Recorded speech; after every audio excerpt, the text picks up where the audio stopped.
Прывітанне, сябры! З вами добры канал проекта «Гісторыя без межаў» і я, Лявон Казакоў.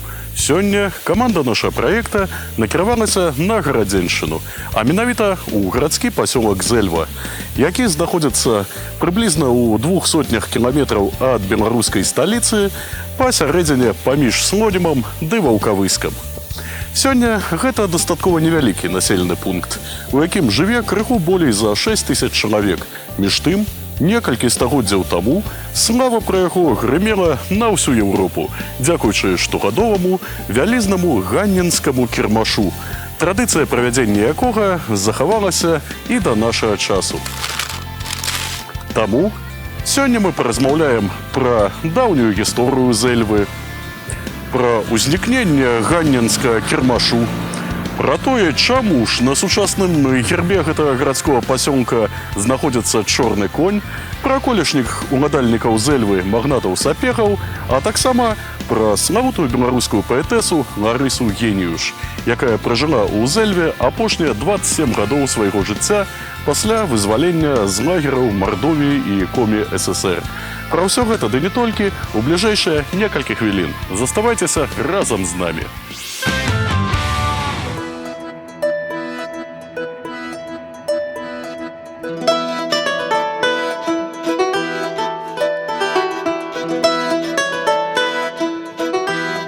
Упершыню на старонках афіцыйных дакументаў Зэльва з'яўляецца ў 1470 годзе з нагоды заснавання драўлянага касцёла святога Якуба. Яго фундатарам быў тагачасны ўладальнік маёнтка Міхал Начовіч. Хаця па ўскосных дадзеных паселішча на гэтым месцы было заснаванае нашмат раней. Так, у іпатіўскім летапісу пад 1258 годам прыгадваецца эпізод з міжусобнай барацьбы паміж Данілам Галецкім і сынам Міндоўга Войшанкам. Даніла помсціў за забойства свайго сына Рамана, захапіў Ваўкавыск, але Войшанка там не знайшоў. Таму накіраваў атрад шукаць яго ў Зэльве. Што тады ўяўляла сабою Зэльва, сказаць цяжка. Існуе меркаванне, што гэта магла быць невялікая драўляная крэпасць на рацэ Зальвянка, пабудаваная, каб кантраляваць бяспеку на гандлёвых шляхах. Ну а калі ўзяць яшчэ больш ранні перыяд, то гарадзішча на беразе Зальвянкі існавала яшчэ з часоў жалезнага веку. Так што няма аніякіх сумненняў, што людзі жылі тут з даўніх часоў. Але сапраўдны росквіт Зэльвы распачаўся ў 16 стагоддзі. У 1501 годзе удава Міхала Начовіча Ганна Улініч атрымала прывілей на правядзенне ў Зэльве штогадовага кірмашу. Ён быў прымеркаваны да Дня Святой Ганны, які каталіцкая царква святкавала 25 ліпеня. У гэты дзень кірмаш урачыста распачынаў сваю дзейнасць і працягваўся ажно месяц, да 25 жніўня. Гэта было сапраўднае свята для мясцовых жыхароў. Нездарма польскі пісьменнік 19 стагоддзя Юзаф Крашэўскі з гумарам адзначаў, што жыхары Зэльвы жывуць па-сапраўднаму 1 месяц у годзе, ну а ўвесь астатні час марнеюць.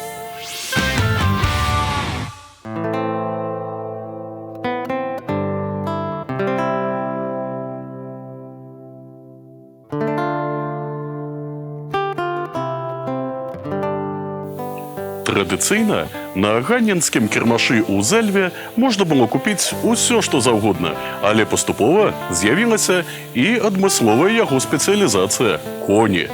Напрыканцы 18 стагоддзя па прадстаўнічасці ды абаротах зэльвенскі кірмаш саступаў хіба што толькі лейпцыгскаму, да і то не факт. Сюды з'язджаліся купцы з усёй Еўропы, і тут можна было сустрэць найлепшыя тагачасныя пароды коняў. Гэтаму спрыяў яшчэ і той факт, што адзін з уладальнікаў Зэльвы, канцлер Вялікага княства Літоўскага Аляксандр Міхал Сапега, быў іх вялікім аматарам.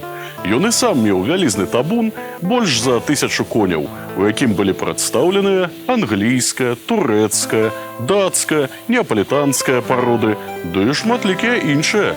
Залішне казаць, што на кірмашах пан Сапега актыўна папаўняў свой табун і грошай на гэта не шкадаваў.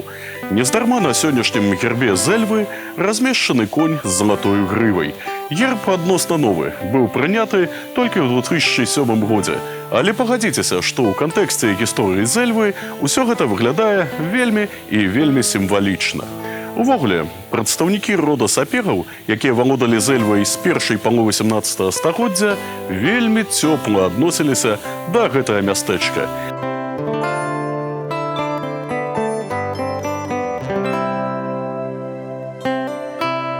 Яны называлі яго зэльвенскім графствам і ўсяляк спрыялі яго развіццю.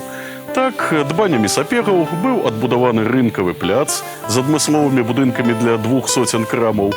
На рацэ Зальвянцы дзейнічаў паўнавартасны порт, ну а ў самім мястэчку існаваў нават тэатр.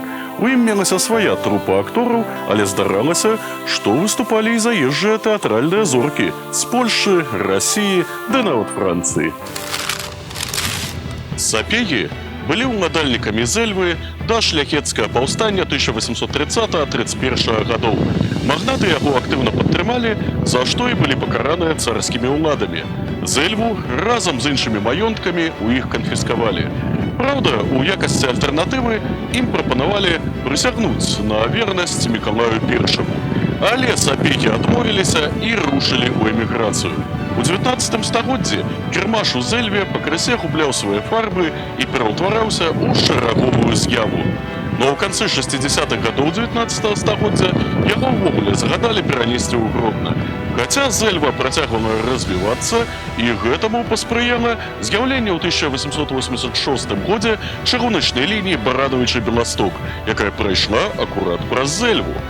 Яшчэ адным цікавым момантам у гісторыі мястэчка з'яўляецца той факт, што ў перыяд з 1956 і аж да сваёй смерці ў 83 годзе тут жыла славутая беларуская паэтэса Ларыса Геніюш. Лёс яе было цяжка назваць простым. На працягу доўгіх гадоў яна была адарваная ад роднай беларускай зямлі, вобраз якой насіла ў сваім сэрцы. Спачатку эміграцыя, потым жахі гулага. Але ўсе выпрабаванні яна перанесла годна. Пасля таго, як у 1956 годзе яна была часткова рэабілітаваная, ёй з мужам дазволілі вярнуцца на радзіму. Яны пасяліліся ў Зэльве. Хата Ларысы ды Янкі Геніюшаў стала сапраўдным асяродкам беларускай культуры. Да яе прыязджалі славутыя пісьменнікі, паэты, навукоўцы, да і проста людзі, неабыякавыя да лёсу беларускай мовы, беларускай культуры, беларускай зямлі. Таму, нават нягледзячы на тое, што нарадзілася паэтэса пад Ваўкавыскам, менавіта Зэльву можна лічыць яе домам.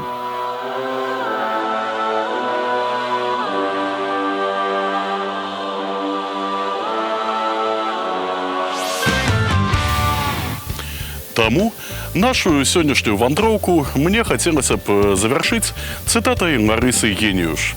Адзінай мэты не зракуся, і сэрца мне не задрыжыць. Як жыць? Дык жыць для Беларусі, а без яе зусім не жыць. Шануйце родную зямлю, продкаў, культуру, мову. Толькі тады вы не страціце сваю існасць у гэтым бурлівым ды зменлівым свеце. Нейкія такія думкі навявае творчасць Ларысы Геніюш ды старадаўняе беларускае мястэчка Зэльва. Ну а сёння мы завяршаем нашу вандроўку па гэтым цудоўным населеным пункце. Але наперадзе нас чакаюць новыя цікавыя мясціны, новыя прыгоды і, канешне ж, новыя відэа. Так што сачыце за навінамі. Ну а сёння разам з вами быў Лявон Казакоў, да і праекты «Гісторыя без межаў» на добрым канале. Калі вы хочаце нас падтрымаць, цісніце лайк ды падпісвайцеся на наш канал. Ну а пакуль да наступнай сустрэчы.